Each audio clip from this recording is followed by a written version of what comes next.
আপনি কি জানেন শুধু জিম করলেই শরীরে মাসেল তৈরি হয় না, শরীরে মাসেল হরমোন, এনজাইম এবং টিস্যু রিপেয়ারের জন্য দরকার প্রোটিন।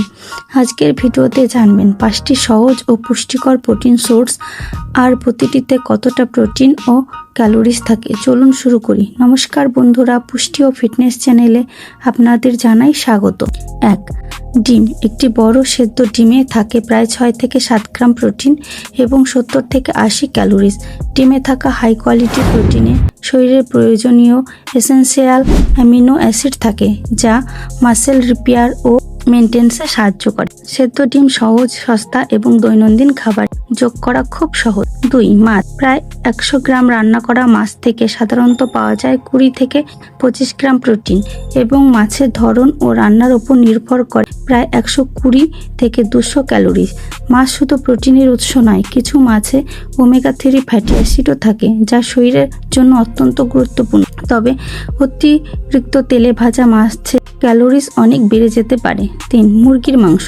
100 গ্রাম স্কিনলেস কুকড চিকেন ব্রেস্ট এর প্রায় 30 থেকে 31 গ্রাম প্রোটিন এবং প্রায় 165 ক্যালোরিজ থাকতে পারে। তাই যারা বেশি প্রোটিন চান কিন্তু ক্যালোরিজ নিয়ন্ত্রণে রাখতে চান, তাদের জন্য চিকেন ব্রেস্ট একটি ভালো প্রোটিনের উৎস হতে পারে।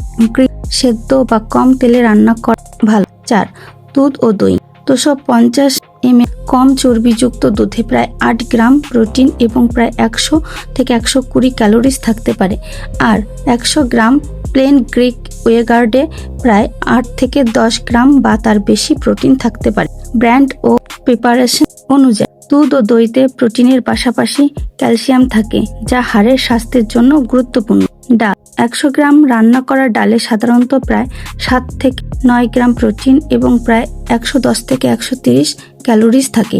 ডালে প্ল্যান্ট বেস প্রোটিনের পাশাপাশি ফাইবার থাকে, যা পেট ভরা রাখতে সাহায্য করে। তবে শুধু একটি প্ল্যান্ট প্রোটিনের ওপর নির্ভর না করে বিভিন্ন ধরনের প্রোটিন সোর্স মিলিয়ে খাওয়া ভালো।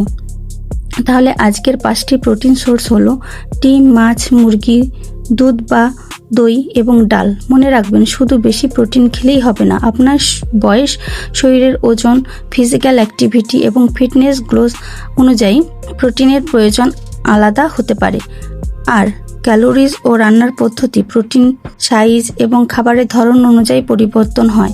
আপনি যদি এই ধরনের science base Bengali health tips পেতে চান, তাহলে ভিডিওটি লাইক করুন, সাবস্ক্রাইব করুন ও বন্ধুদের সঙ্গে শেয়ার করুন। কমেন্টসে জানান কেমন হলো। সুস্থ থাকুন, সচেতন থাকুন। ধন্যবাদ।